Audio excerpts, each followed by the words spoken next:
அனைவருக்கும் வணக்கம். நீங்கள் இணைந்து கொள்வது இலங்கையின் முதற்தர செய்தி வழங்குனர் நியூஸ் ஃபர்ஸ்டின் பிரதான செய்திகளோடு 2017 ஆண்டு உதயமாக இன்று 2வது நாள் பிறந்திருக்கிறது. அருணி. வணக்கம் ஜெஃப்ரி. புதியதொரு மாதத்தில் உங்கள் அனைவரையும் சந்திப்பதில் மகிழ்ச்சி. உங்களோடு இணைந்து கொள்ளும் நான் அருண் இரேஷா அருளானந்தம். முதலில் விரிவான செய்திகளுக்கு முன்னதாக தலைப்புச் செய்திகள். நிலையான யுகத்தின் அபிவிருத்தி இலக்கு வெளியிடப்பட்டது. ஜனநாயக நிர்வாகத்திற்கு அமெரிக்க நிறுவனத்தின் ஆலோசனை எதற்கு? விசேட அம்பலப்படுத்தல். அனைத்து உறுப்பினர்களும் கையொப்பமிடாத காரணத்தினால் உள்ளூராட்சி மன்ற எல்லை நிர்ணய குழுவின் அறிக்கை நிராகரிப்பு. தற்போதைய அரசாங்கம் தொடர்பில் அசாத் சாலி ஆதங்கம். தமிழ் தேசிய கூட்டமைப்பு தொடர்பில் முன்னாள் போராளிகள் குற்றச்சாட்டு. ஸ்ரீதரன் சார் கிளிநொச்சி மாவட்டத்தை பிரமப்படுத்திக் கொண்டிருக்கிறார். சார் சந்திச்சிருக்கிறோம். ஆனால் எங்களுக்கு அப்படியான ஒரு நல்ல குறிக்கோளா தெரியல, வேலை தார மாதிரி தெரியல. முன்னாள் பிரதி அமைச்சர் சரத்குமார குணரத்ன 9ஆம் தேதி வரை விளக்கமறியலில். நிலையான யுத்தத்தின் அபிவிருத்தி இலக்கு இன்று ஜனாதிபதி செயலகத்தில் வெளியிடப்பட்டது. ஐக்கிய நாடுகளின் 2030ஆம் ஆண்டு வரையான நிலையான அபிவிருத்தி இலக்கை அடிப்படையாக வைத்து இலங்கையில் முன்னெடுக்கப்பட உள்ள அபிவிருத்தி யோசனைகள் இதில் உள்வாங்கப்பட்டுள்ளன. நிலையான அபிவிருத்திக்கு தேசத்தின் பிரார்த்தனை என இதற்கு பெயரிடப்பட்டுள்ளது.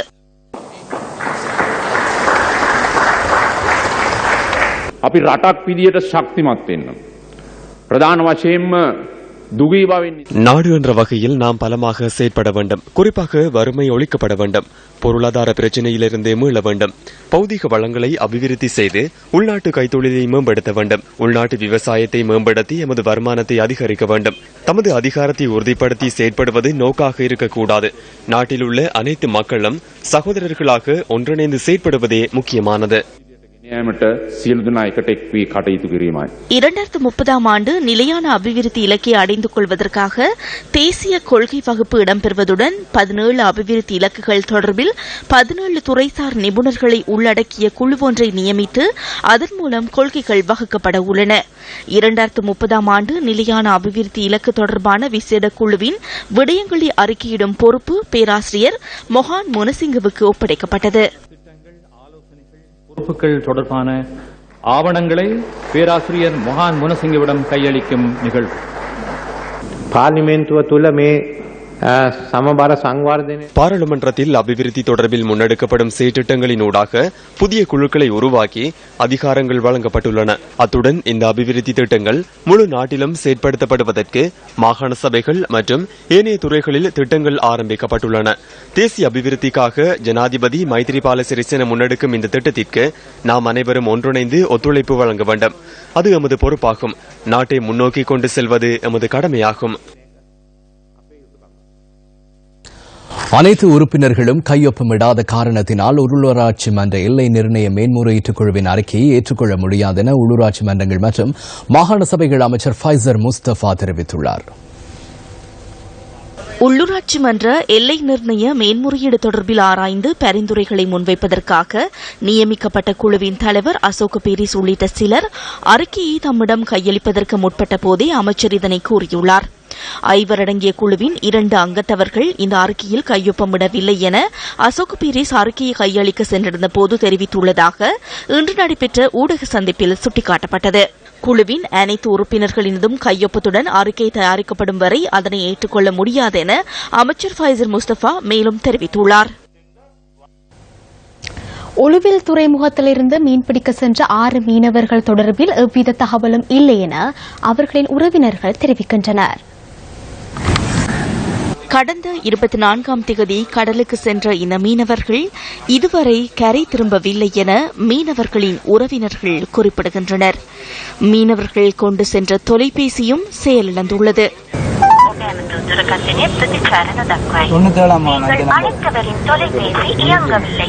கடந்த 24ஆம் தேதி எங்கள் பாப்பா ஆஜர போர்டில் போனேன். ஆனால் எங்கள் பாப்பா இப்படி 9 நாட்களாக வராமல் இருந்ததில்ல. மேக்சிமம் ஒரு 5-6 நாளால் மீன் பட்டுச்சோ படலையோ எப்படியும் கரை வந்துடுவாங்க. அதுக்கிடையில் சில நேரங்களில் கரைக்கு வந்தாலும் கூட கோல் எடுத்து இன்ஃபார்ம் பண்ணுவாங்க. ஆனால் இந்த 9 நாளாகி எந்த ஒரு இன்ஃபர்மேஷனும் இல்லை. எங்கள் பாப்பா போன சனிக்கிழமை கடலுக்கு போயிருந்தார். 5 நாள் தப்பின 6 நாளில் ஒரு ட்ரிப்பில் முடிச்சுட்டு வந்துடும் பாப்பா. எப்படியும் வெள்ளிக்கிழமை ஆனால் வெள்ளிக்கிழமைக்கு முதல் வியாழக்கிழமையில எப்படியும் போட்டு வந்துடும். ஆனால் இப்போ இந்த ட்ரிப்பில் போயிட்டு இன்னும் வந்தில்லை.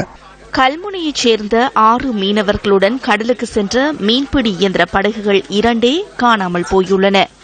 கல்முனைக்குடி கபீர் ஹாஜியார் என்பவருக்கு சொந்தமான 2 படகுகளில் ஒலிவில் துறைமுகத்திலிருந்து மீன்பிடிப்பதற்கு சென்ற 6 மீனவர்களை காணாமல் போயுள்ளனர். Abdul Wahid, AP Haja Mohideen, MM அர்ஜுல், KM Nasiruddin, AM Alauddin, MM வாஹிதீன் ஆகியோரே காணாமல் போயுள்ளனர். 24 சனிக்கிழமை என்னுடைய போட் 2 கடலுக்கு சென்றது. அதில் ஒரு போட்டுடைய நம்பர் 0019, மற்ற போட்டு நம்பர் 0139. 2 போட்டிலையும் 6 பேர் ஆக்கள் போனேன். இன்றைக்கு 9 நாளாகுது போட்டு இன்னும் எந்த மெசேஜும் எங்களுக்கு கிடைக்கவில்லை. இந்த விடயம் குறித்து சம்பந்தப்பட்ட அதிகாரிகளுக்கு நேற்று மாலை அறிவித்த போதிலும் இதுவரை எவ்வித நடவடிக்கைகளும் முன்னெடுக்கப்படவில்லை என மீனவர்கள் தெரிவிக்கின்றனர்.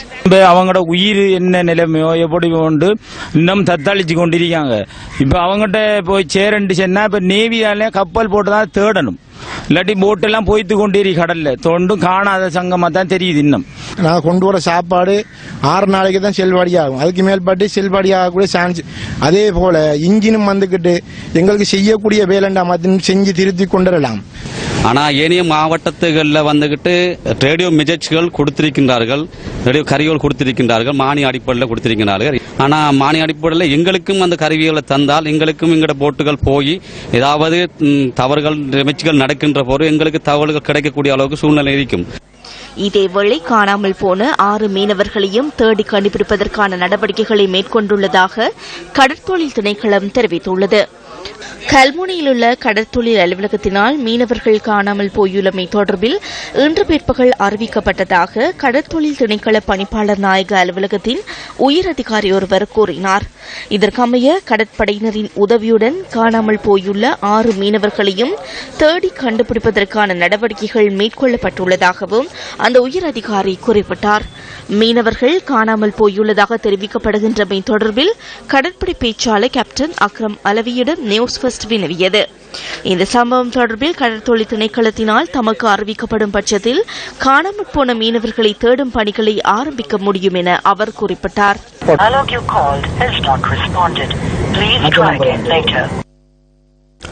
அமெரிக்க நிறுவனம் ஒன்றினூடாக இலங்கையின் அரசுத் துறையை மறுசீரமைப்பதற்கு தயாராகும் திட்டம் ஒன்று தொடர்பில் தகவல்கள் வெளியாகியுள்ளன.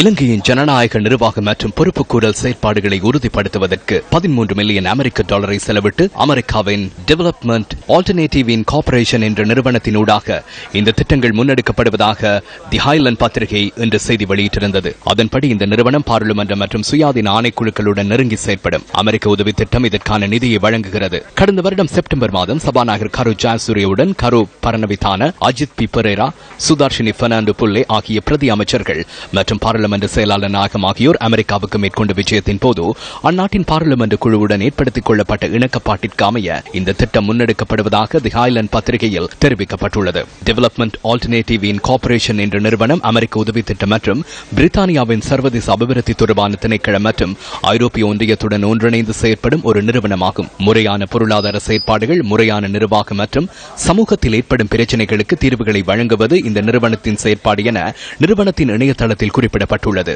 1970 ஆண்டிலிருந்து 150க்கும் அதிகமான நாடுகளுடன் நெருங்கி செயற்பட்டுள்ள இந்த நிறுவனம் அரசியல் பிரச்சினைகள் மற்றும் யுத்தம் இடம்பெற்ற நாடுகளுடனும் செயற்பட்டுள்ளது. குறிப்பாக தற்போது ஹெய்டி, ஜார்ஜியா, ஈராக், கொசோவா, நேபாளம், மியன்மார், ஆப்கானிஸ்தான், கென்யா ஆகிய நாடுகளில் இந்த நிறுவனம் திட்டங்களை முன்னெடுக்கிறது. இந்த பின்புலத்திலேயே நாட்டின் ஜனநாயக நிர்வாகம் மற்றும் பொறுப்புக்கூறல் செயற்பாடுகளை உறுதிப்படுத்துவதற்காக டெவலப்மெண்ட் ஆல்டர்னேட்டிவ் கார்ப்பரேஷன் நிறுவனம் இலங்கையுடன் திட்டங்களை முன்னெடுப்பதற்கு முன்வந்துள்ளது. பாராளுமன்றத்தை உறுதிப்படுத்தல், அதிகார பரவலாக்கல், கொள்கை மறுசீரமைப்பு, அரச முகாமைத்துவம் மற்றும் மனிதவள முகாமைத்துவம், அரச நிதி முகாமைத்துவம், சுகாதாரம் போன்ற துறைகள் இதில் உள்ளடங்குகின்றன. அத்துடன் தற்போது பாராளுமன்றத்திற்கு குறுகிய கால தொழில்நுட்ப ஒத்துழைப்பையும் இந்த நிறுவனம் வழங்கி வருகிறது. இதேவேளை 4 வருட மாநகர கழிவுப் பொருள் மீள் சுழற்சி மற்றும் சாக்குவலை செயற்பாடுகளையும் இலங்கையில் முன்னெடுக்கிறது. எனினும் டெவலப்மெண்ட் ஆல்டர்னேட்டிவ் கார்ப்பரேஷன் நிறுவனத்தின் செயற்பாடுகள் தொடர்பில் பல சந்தர்ப்பங்களில் பிரச்சனைகள் ஏற்பட்டன. ஈவா காலிங்க எனப்படும் வெனிசுவேலாவுடன் தொடர்புபட்ட அமெரிக்காவைச் சேர்ந்த சட்டத்தரணி ஒருவர் வெளியிட்ட the Chavez code tracking investigation in Venezuela என்ற நூலில் இந்த நிறுவனம் ஒரு புலனாய்வு தகவல்களை திரட்டும் விடயத்தில் முன்னின்று செயற்படுவதாக கூறியுள்ளார். 2002ஆம் ஆண்டிலிருந்து அமெரிக்க உதவி திட்டத்தினூடாக வெனிசுவேலாவின் ஹூகோ சாவேஸின் அதிகாரத்தை குறைப்பதற்கு இந்த நிறுவனத்தினூடாக செலவு செய்யப்பட்டுள்ளதாக அவர் குறிப்பிட்டுள்ளார். அமெரிக்காவின் ஒப்பந்தக்காரர் ஒருவர் வெனிசுவேலாவில் தொலைத்தொடர்பு உபகரணங்களை வழங்கிக் கொண்டிருக்கும் போது கைது செய்யப்பட்டதாக நியூயார்க் டைம்ஸ் பத்திரிகை அண்மையில் செய்தி வெளியிட்டிருந்தது. குறித்த நபரும் இந்த நிறுவனத்துடன் தொடர்புபட்ட ஒருவர் என ஈவா காலிங்டர் தெரிவித்துள்ளார். இந்த பின்புலத்தில் குறித்த நிறுவனம் இலங்கையுடன் நெருங்கி செயற்பட உள்ளமை தொடர்பில் பொது நிர்வாக அமைச்சரிடம் நாம் வினவினோம்.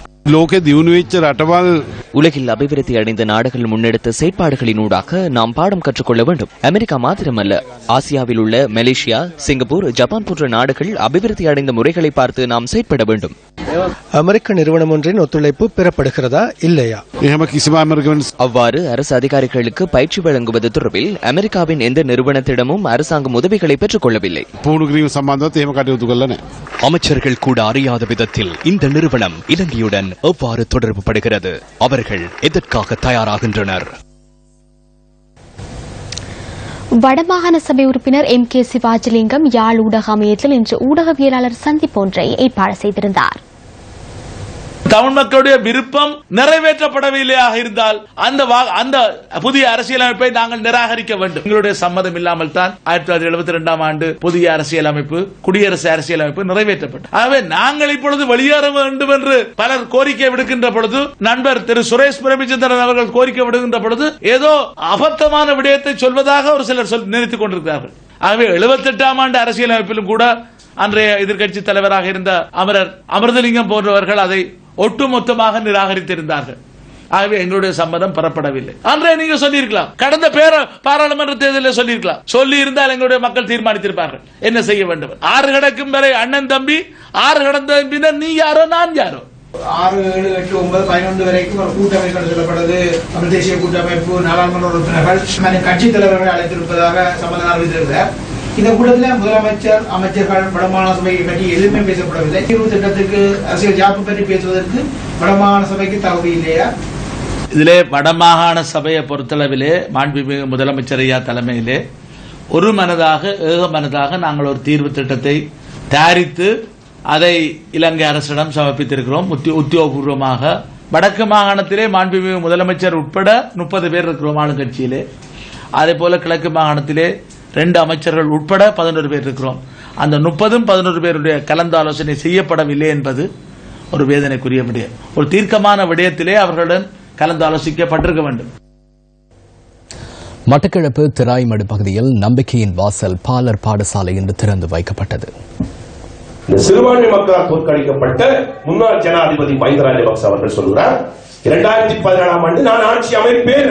அவருடைய கனவு மீண்டும் ஒரு கனவு காண்கிறார். ஆனால் அவருடைய கனவை நனவாக்குவதற்கு இந்த நல்லாட்சி இடம் கொடுக்க கூடாது. அவருடைய கனவு நனவாகும் என்று சொன்னால் அதற்கு காரணம் இந்த நல்லாட்சி தான். பாதிக்கப்பட்ட எங்கள் மக்களுக்குரிய தீர்வை இந்த அரசு, நல்லாட்சி அரசு இந்த வருஷ ஆரம்பத்திலே எங்களுக்கு தர வேண்டும் என்று நாங்கள் எதிர்பார்க்கிறோம். அண்மையில் நடந்த மாவட்ட அபிவிருத்தி குழு கூட்டத்திலே ஊடகவியலாளர்கள் உள்ளே வரக்கூடாது என்று சொல்லப்பட்டது. கடந்த ஆட்சியில் தான் ஊடகவியலாளர்கள் கடத்தப்பட்டார்கள், ஊடகவியலாளர்கள் சுட்டுக் கொல்லப்பட்டார்கள், ஊடகவியலாளர்கள் துன்புறுத்துக்குள்ளாக்கப்பட்டார்கள். இதிலே நாங்கள் அனுமதிக்க முடியாது.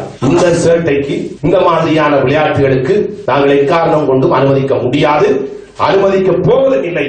கிழக்கு மாகாண சபை உறுப்பினர்கள் தொடர்பில் பிரதி அமைச்சர் MSS அமீர் அலி அண்மையில் தெரிவித்த கருத்துக்கு இதன்போது கண்டனம் தெரிவிக்கப்பட்டது. அந்த கூற்றை நான் மிகவும் வன்மையாக கண்டிக்கின்றேன். அடிப்படை அறிவு அற்றவர்களாக கிழக்கு மாகாண சபை உறுப்பினர்களுக்கு எவருமே செயற்படவில்லை என்பதை மிக தெளிவாக இவர் புரிந்து கொள்ள வேண்டும். அமைச்சரின் கட்சி, அமைச்சர் இருக்கும் அரசியல் நிலையை அவர் சற்று திரும்பி பார்க்க வேண்டும். ஒரு கொள்கையே இல்லாத கட்சி, ஒரு கொள்கையே இல்லாத அமைச்சர், ஒரு கொள்கையே இல்லாத மக்கள் பிரதிநிதி இந்த மாதிரி பேசுவது கேலி கூத்தானது. ஆரம்பத்திலே ஸ்ரீலங்கா முஸ்லிம் காங்கிரஸ், அதற்கு பின்பு ரிசாத் பதியுதீனின் மக்கள் காங்கிரஸ் என்று இருந்தது மாத்திரமல்ல, ஜனாதிபதி தேர்தலுக்கு முன்பு அவர் தேசிய பட்டியல் உறுப்பினராக மாறி ஒரே நாளிலே அடுத்த பக்கம் மைத்திரியின் பக்கம் மாறிய இந்த கொள்கை இல்லாத அமைச்சர் ஒவ்வொரு விஷயத்திலே எங்கள் சமூகம் மாறி இருக்கின்றன. ஆசிரியர்களை நாங்கள் கௌரவிக்கின்றோமா, அவர்களை போற்றுகின்றோமா என்றால் இல்லை. கௌரவிப்பு, மதிப்பு, கிதிப்பு அதெல்லாம் இப்ப இல்லை. கேட்டா சொல்ல வெஸ்டர்ன் கண்ட்ரிகள், மேலதேச நாடுகளின் கலாச்சாரம் ஆதிக்கம் செலுத்துவதன் ஊடாக அது மாற்றமடைந்திருக்கின்றன. ஆகவே தயவு கொண்டு ஆசிரியர்களை பொறுத்தவரையில், சமூகத்தை பொறுத்தவரையில் உங்கள் குழந்தைகளுக்கு மேலதேசிய கலாச்சார முறைகளை நீங்கள் இந்த பாடசாலை பின்பற்ற போகிறீர்களா? அது தேவையில்லை. சமூக சூழலுக்கு ஏற்றவாறு, உங்களோட கலாச்சார சூழலுக்கு ஏற்றவாறு இந்த மாணவர்களை மாற்றுவதற்காக இந்த பாடசாலை நிர்வாகம் முன்னேற்றி செல்ல போகின்றதா? கிழக்கு மாகாண விவசாய அமைச்சினால் நீர்வாழ் உயிரின அபிவிருத்தி உத்தியோகஸ்தர்களுக்கான நியமனங்கள் இன்று வழங்கி வைக்கப்பட்டன. திருகோணமலை வரோதை நகர் விவசாய அமைச்சு கேட்போர் கூடத்தில் இந்த நிகழ்வு நடைபெற்றது. திருகோணமலையிலே நடைபெற்ற 5 பேர் வன்கொலைக்கு உட்படுத்தப்பட்ட அந்த துன்பியல் நிகழ்வு இங்கு நடைபெற்றது. பாராளுமன்ற உறுப்பினர் ரவிராஜ் அவர்களுடைய கொலை வழக்கு தீர்ப்பு நீதியை எதிர்நோக்கின்ற ஒரு சமூகத்துக்கு மிகவும் பெரிய ஒரு அதிர்ச்சியை கொடுத்திருக்கின்றது. இந்த பின்னணியிலே இந்த 5 மாணவர்களுடைய கொலை தொடர்பான நடவடிக்கைகளும் நீதிமன்றத்துக்கு வருகின்ற பொழுது இவை தொடர்பாகவும் இவ்வாறான ஒன்று நிலைமை ஏற்பட்டு விடுமோ என்கின்ற நியாயமான ஒரு சந்தேகம் எழுந்திருக்கிறது. ஏனென்றால் முன்பு நடைபெற்ற மயிலந்தனை கொலை வழக்கு, குமாரபுரம் கொலை வழக்கு என்பனவும் குற்றம் சாட்டப்பட்டவர்களை குற்றமற்றவர்கள் என்று தீர்ப்பு அளிக்கும் வகையிலே இந்த 5 மாணவர்களுடைய வன்கொலை தொடர்பான விடயங்களிலும் ஏற்பட்டு விடுமோ என்ற சந்தேகம் எழுதுவதிலே நியாயம் இருக்கிறது. யாழ்ப்பாணம் சாவகச்சேரி பகுதியில் தூக்கில் தொங்கிய நிலையில் முன்னாள் போராளி ஒருவரின் சடலம் இன்று மீட்கப்பட்டுள்ளது. சாவகச்சேரி டச் ரோட்டில் வசித்து வரும் 34 வயதுடைய தர்மசேன ரிஷிகரன் என்று அழைக்கப்படும் இனியவன் என்ற முன்னாள் போராளியே இவ்வாறு உயிரிழந்துள்ளார். உயிரிழந்த முன்னாள் போராளி 5 பிள்ளைகளின் தந்தையாவார். அப்படியே காயத்தில் தூங்கிட்டு இருக்கிறேன். நான் பயத்தில் அப்படியே திரும்பி ஓடி போய் போலீஸாக்கிட்ட சொல்லி போலீஸாக்களை கூட்டிட்டு காட்டினேன். போலீஸாக்கள் போலீஸை கூட்டி அவரை அம்மா மனுஷன் பெற சொல்லி அவரையும் விளங்கி போட்டு என்னையும் விளங்கி போட்டு இன்றைக்கு பிரச்சனை இங்கே வச்சு விளங்கி போட்டு இங்கே வச்சு விசாரணை எடுக்கணும் சண்முகம் வாங்கண்டாங்க. பின்ன வந்தனா பிரேத பரிசோதனைகளுக்காக சடலம் யாழ் போதனா வைத்தியசாலைக்கு கொண்டு செல்லப்பட்டுள்ளதாக எமது பிராந்திய செய்தியாளர் தெரிவித்தார். சம்பவம் தொடர்பில் சாவகச்சேரி போலீசார் மேலதிக விசாரணைகளை மேற்கொண்டு வருகின்றனர். புனர்வாழ்வளிக்கப்பட்ட முன்னாள் போராளிகள் இன்று கவனஈர்ப்பு ஆர்ப்பாட்டம் ஒன்றை நடத்தினர். முன்னாள் போராளிகளினால் கிளிநொச்சி இரணைமடு சந்தியில் இந்த கவனஈர்ப்பு ஆர்ப்பாட்டம் முன்னெடுக்கப்பட்டது. வேலை வாய்ப்புகளை உருவாக்கி தருமாறு கோரி புனர்வாழ்வளிக்கப்பட்ட முன்னாள் போராளிகள் இந்த ஆர்ப்பாட்டத்தை முன்னெடுத்திருந்தனர். எங்களுக்கு புனர்வாழ்வால வரைக்கும் எங்களுக்கு சொன்னது உங்களுக்கு தொழில் தாரம் உண்டு. அதுக்காக வேண்டி எங்களுக்கு தொழிற்பயிற்சி எல்லாம் செய்து வந்தாங்க. நாங்கள் தொழிற்பயிற்சி எல்லாம் 6 மாசம் 8 மாசம் முடிச்சு நாங்கள் சர்டிபிகேட் வச்சிருக்கிறோம். ஆனா அதுக்கான ஒரு தொழிலும் எங்களுக்கு இல்ல. நாங்கள் இங்க இருந்து விசுவம் மட்டும் அங்கங்கிட்டு போனா 15 போன் நம்பர் எடுக்கிறாங்க. 3 மாதம் 2 மாதம் கால் பண்றேன்னு சொல்றாங்க. ஆனா அதுக்கும் எந்த விதமான ஆன்சரும் இல்லை. எங்களுக்கு வேற ஒன்றும் தேவையில்லை. எங்களுக்கு நல்ல தொழில் ஒன்று தாங்க. இப்ப எங்க சிறுவரன் சார் கிளிநொச்சி மாவட்டத்தை பிரபலப்படுத்திக் கொண்டிருக்கிறார். அவர் இது சம்பந்தமாக கேட்ட அவர் அது சம்பந்தமான இதுகளை 2-3 தடவை சிறுவரை சந்திச்சிருக்கிறோம். ஆனா எங்களுக்கு அப்படியான ஒரு நல்ல குறிக்கோளா தெரியல, வேலை தார மாதிரி தெரியல. அவர் நீங்கள் கூலி வேலை செய்து பிழைச்சு கொண்டிருக்கின்ற மாதிரி தான் இது போகுது. சம்பந்தனையாக கூட இது சம்பந்தமா இந்த நாங்கள் வந்த காலத்துல முன்னாள் போராளிகள வேலை வாய்ப்பை பற்றி பார்லிமெண்ட்ல கதைச்சதுண்டா எங்களுக்கு தெரியாது. நாங்கள் நிறைய ஊடகங்கள் பார்க்கிறாங்க. எங்களுக்கு இது சம்பந்தமா வேலை வாய்ப்பை பற்றி எங்கிட்ட அரசியல்வாதிகள் யாருமே எங்களை திரும்பி பாக்குறாங்கல்ல. நாங்க தான் நல்லாட்சி அரசாங்கத்திட்ட மாறி கேட்கிறோம். வெளிநாட்டு இருந்து வந்தாக்களால இருக்கிறார்கள் சொல்லி எங்களுக்கு கடுகளை கூட எங்களுக்கு உதவி வந்தது கிடையாது. எங்களை சாட்டி மற்றவங்க உழைக்கிறோம் சாப்பிட்டு கொண்டிருக்கிறாங்க. எங்களுக்கு இது வரைக்கும் தந்ததும் இல்ல, ஒன்றும் செய்ததும் இல்ல. நாங்களும் அங்கேயும் இங்கேயும் இழந்து 5-6 வருஷமா உள்ளுக்கு இருந்தா வந்தாங்க. எங்களை சாட்டி வெளியில இருக்கிறவன் அரசாங்கம் அவங்க வெளிநாட்டுக்காரட்ட எல்லாம் காசு வாங்கி அவன் திண்டு கொண்டு இருக்கிறான். அவர் காணாம போய் 2 மாதத்துக்கு பிறகுதான் எனக்கு குழந்தை கிடைச்சு நானும் அம்மாவும் இல்ல அப்பாவும் இல்ல நான் தனியா தான் இருக்கிறேன். நானும் என் பிள்ளையும் படுற கஷ்டம் பேசுது. நிரந்தர வேலையோட சந்தா நான் என் பொம்பளை பிள்ளைய வளர்த்து ஆளாகி நான் கேட்டாலும் ஒரு நல்ல வழியில நான் என் பிள்ளைய விடலாம்னு நான் கேட்டுக்கொள்றேன். வவுனியா ஓமந்தை பகுதியில் தாய் மற்றும் மகன் இருவரும் கிணற்றிலிருந்து சடலமாக மீட்கப்பட்ட சம்பவம் தொடர்பில் போலீசார் மேலதிக விசாரணைகளை ஆரம்பித்துள்ளனர். ஓமந்தை பன்றிக்கேத குளம் பகுதியில் அமைந்துள்ள வீடொன்றில் கிணற்றிலிருந்து இளம் தாய் மற்றும் அவரது 7 வயது மகன் ஆகியோர் இன்று முற்பகல் சடலமாக மீட்கப்பட்டனர். 30 வயதான இளம் தாய் ஒருவரே சடலமாக மீட்கப்பட்டுள்ளதாக போலீசார் குறிப்பிட்டனர். இந்த சம்பவம் இடம்பெற்ற போது கணவர் வேலை நிமித்தம் கிளிநொச்சிக்கு சென்றிருந்தமை பூர்வாங்க விசாரணையில் தெரியவந்துள்ளது. மேலும் பெண்ணின் மாமனார் வீட்டின் அருகேயுள்ள தோட்டத்தில் வேலை செய்து கொண்டிருந்ததாகவும் மாமியார் கிராம உத்தியோகத்தர் அலுவலகத்தை நாடிச் சென்றிருந்ததாகவும் விசாரணைகளில் தெரியவந்துள்ளது. மாமியார் வீடு திரும்பியதும் வீட்டில் தாயும் மகனும் இல்லாதிருப்பதை அடுத்து தேடி பார்த்தபோது இருவரும் வீட்டின் கிணற்றினுள் சடலங்களாக காணப்பட்டுள்ளனர். இதனை அடுத்து ஓமந்தை போலீசாரால் சடலங்கள் மீட்கப்பட்டதுடன் நீதவான் விசாரணைகள் நடத்தப்பட்டதை அடுத்து பிரேத பரிசோதனைக்கு உத்தரவிடப்பட்டது. தாய் மற்றும் மகனின் சடலங்கள் வவுனியா வைத்தியசாலையில் வைக்கப்பட்டுள்ளதுடன் இந்த சடலங்கள் தொடர்பான பிரேத பரிசோதனைகள் நாளை நடைபெற உள்ளன. இந்திய இலங்கை மீனவர் பிரச்சினை தொடர்பிலான பேச்சுவார்த்தை இன்று கொழும்பில் நடைபெற்றது. இந்திய கடற்றொழில் மற்றும் விவசாயத்துறை அமைச்சர் ராதா மோகன் சிங் உள்ளிட்ட இந்திய பிரதிநிதிகளுக்கும் கடற்றொழில் அமைச்சர் மஹிந்த அமரவீர உள்ளிட்ட இலங்கை பிரதிநிதிகளுக்கும் இடையில் இந்த கலந்துரையாடல் நடைபெற்றது. இதன்போது இரு நாட்டு மீனவர்களின் பாதுகாப்பு தொடர்பில் ஆராயப்பட்டதுடன் கூட்டு ரோந்து நடவடிக்கையை முன்னெடுப்பதற்கும் இணக்கப்பாடு எட்டப்பட்டுள்ளது. எமது துறைமுகங்கள் நிறையும் அளவுக்கு இந்திய படகுகள் கைப்பற்றப்பட்டுள்ளன. எதிர்காலத்திலும் சட்டவிரோதமாக இடம்பெறும் விடயங்கள் தொடர்பில் இணக்கப்பாடு எட்டப்படாது. இழுவை படகு மீன்பிடி முறையை இல்லாதொழிப்பதாக இந்திய தரப்பினர் தெரிவித்தனர். அவ்வாறான எந்தவொரு படகுக்கும் அனுமதி வழங்காதிருப்பதற்கும் அவர்கள் தீர்மானித்துள்ளனர். இந்த குறுகிய காலத்திற்குள் 92 படகுகளை ஆழ்கடல் மீன்பிடிக்கு அவர்கள் மாற்றியுள்ளனர். அதேபோன்று கடலில் மீன் வளத்தை அதிகரித்தல் மற்றும் மீன் வளர்ப்பில் அந்த மீனவர்களை ஈடுபடுத்துவதற்கும் அவர்கள் நடவடிக்கை எடுத்துள்ளனர். இது 30-35 வருடங்களாக முன்னெடுக்கப்பட்டு வந்த விடயம். ஒரே தடவையில் நிறுத்துவதென்பதில் அவர்களுக்கும் நடைமுறை ரீதியில் பல்வேறு சிக்கல்கள் காணப்படுகின்றன. எதிர்வரும் சில வருடங்களில் முன்னேற்றத்தை காண முடியும். ஏப்ரல் மாதம் 6ஆம் தேதி மீண்டும் இந்த பேச்சுவார்த்தையை நடத்துவதற்கு தீர்மானிக்கப்பட்டுள்ளது.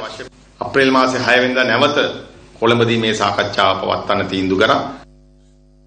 Especially for an instance if you take Kerala Ganja for that matter. But when you ask the Sri Lankan fishermen, they say, well, we are not responsible. When you ask from the other side, they say, we are not the ones who are involved in it. But I would like to ask you the question, so who is responsible for this? If both parties say, we are not. We are the responsible. Well, probably both are responsible. Both are. Yes. Probably. We don't know. It's happening. This is one of the, once we tighten this joint patrolling, that trade also will take a huge hit, and that's our hope. வடபகுதியில் அதிகரித்து வரும் போதைப்பொருள் சமூக சீரழிவை ஏற்படுத்துவதாக புத்திஜீவிகள் சுட்டிக்காட்டுகின்றார்கள். வடக்கு கடற்பரப்பினூடாக நாட்டிற்கு கடத்தப்படுகின்ற போதைப் பொருட்கள் தரை வழியாக விநியோகஸ்தர்களை சென்றடைகின்றமை பல்வேறு சந்தேகங்களுக்கு வித்திடுவதாகவும் அவர்கள் கூறுகின்றனர். வடக்கு கடற்பரப்பினூடாக இடம்பெற்று வரும் போதைப் பொருள் கடத்தலுடன் மீனவர்கள் தொடர்பு படவில்லை என இலங்கை இந்திய மீனவர்கள் கூறுகின்றனர். மீனவர்கள் என்ற போர்வையில் இந்த சட்டவிரோத செயலை திட்டமிட்டு ஒரு குழுவினர் மேற்கொண்டு வருவதாக மீனவர்கள் குற்றச்சாட்டை முன்வைத்துள்ளனர். கடல் மார்க்கமாக கடத்தப்பட்ட சுமார் 1400 கிலோகிராம் கேரள கஞ்சாவும் தரை வழியில் கடத்தப்பட்ட சுமார் 3400 கிலோகிராம் கேரள கஞ்சாவும் கடந்த ஒரு வருட காலத்தில் பறிமுதல் செய்யப்பட்டுள்ளன. நாளைக்கு எங்களுடைய சமுதாயம் சீர்குலைந்து போவதற்கு வழிவகுத்துக் கொண்டிருக்கின்றது இந்த போதைப்பு. எங்களுக்கு தெரியலே இதால வருகிறது கஞ்சாண்டு. ஆனால் நியூஸ்ல இங்கே போதை வச்சு பிடிபட்டது என்பதும் அறியக்கூடியதா இருக்கு. இதை இல்லாமல் செய்வதற்கு என்ன செய்யலாம் என்பது கேள்வி இல்லை. பெருந்தொகையான போதைப் பொருட்கள் கஞ்சாக்கள் பிடிக்கப்படுகின்றன. ஆனால் அந்த குற்றத்தோடு அந்த குற்றச் செயல்களோடு தொடர்புடைய அந்த நபர்களை கைது செய்வதாக காண முடிய நிலைமை காணப்படுது. இந்த குற்றத்தோடு தொடர்புடைய சம்பந்தப்பட்ட கடத்தல்காரர்கள் ஒரு வியாபார நோக்கத்துக்காக வேண்டியும் சமூகத்தை சீரழிக்கிற ஒரு நோக்கத்துக்காக வேண்டியும் அவர்கள் செயற்பட்டு கொண்டிருக்கிறார். இது ஒரு கேங்கா இயங்குகிறார்கள். போலீசார் குற்றவாளிகளை கண்டும் காணாமல் இருக்கிறார்கள். இன்று ஒட்டுமொத்த நாட்டுக்கு மீது மிகப்பெரிய ஒரு அச்சுறுத்தலாகவும் சவாலாகவும் இருக்கிறது. நாங்கள் இந்த போதைப்பொருளை முந்தி காணவே இல்லை. இப்பதான் போதைப்பொருள் வந்துகிட்டு இப்போ 2-3 வருஷமா தான் போதைப்பொருள் கஞ்சா பிடிபடுறதும் பிற ஆட்களை காண இல்லைங்கிறதும் பிற வழியில பிடிபடுறதும் பிற காண இல்லைன்றதும் இது என்ன நடக்குதுன்னு தெரியாம இருக்கு. பின்பு கொடுக்கலாம் யாரு என்னன்னு தெரியணும். வடக்கு கடல் மார்க்கமாக நாட்டிற்கு கொண்டு வரப்படும் போதைப் பொருள் பயணிகள் பஸ், பாரவூர்தி, வேன், கார் மற்றும் மோட்டார் சைக்கிள்களில் கடத்த முற்பட்ட சந்தர்ப்பங்களில் போலீசாரினால் அவை கைப்பற்றப்பட்ட சம்பவங்கள் பதிவாகியுள்ளன. கடந்த 2016ஆம் ஆண்டு கடற்பரப்பில் சுமார் 1600 கிலோகிராம் கேரள கஞ்சாவும் 2 கிலோகிராம் கொக்கைன் போதைப் பொருளும் கடற்படையினரால் கைப்பற்றப்பட்டன. போதைப்பொருள் கைப்பற்றப்பட்ட சந்தர்ப்பங்களில் சந்தேக நபர்கள் பலரும் கைது செய்யப்பட்டதாக போலீசார் கூறுகின்றனர். 2016ஆம் ஆண்டு யாழ் மாவட்டத்தில் சுமார் 2500 கிலோகிராம் கேரள கஞ்சாவும் 400 பெட்டி போதை மாத்திரைகளும் போலீசாரால் கைப்பற்றப்பட்டன. மன்னார் மாவட்டத்தில் சுமார் 305 கிலோ 69 கிராம் கேரள கஞ்சாவும் 3 கிலோ 777 கிராம் ஹெரோயினும் 38 கிலோ 14 கிராம் பாபுல் மற்றும் 3 கிலோகிராம் மாவா போதைப் பொருளும் கைப்பற்றப்பட்டுள்ளன. இதனைத் தவிர கிளிநொச்சி மாவட்டத்தில் 200 கிலோகிராம் கேரள கஞ்சா பறிமுதல் செய்யப்பட்டுள்ளது. வவுனியா மாவட்டத்தில் கடந்த வருடம் சுமார் 267 கிலோகிராமுக்கு மேற்பட்ட கேரள கஞ்சா கண்டுபிடிக்கப்பட்டதுடன் முல்லைத்தீவு மாவட்டத்தில் சுமார் 100 கிலோகிராம் கேரள கஞ்சாவை போலீசார் கண்டுபிடித்தனர். ஆழ்கடலில் கைமாறும் போதைப் பொருட்கள் சூட்சுமமான முறையில் எவ்வாறு கடத்தப்படுகின்றன? விவரங்களை நாளை எதிர்பாருங்கள்.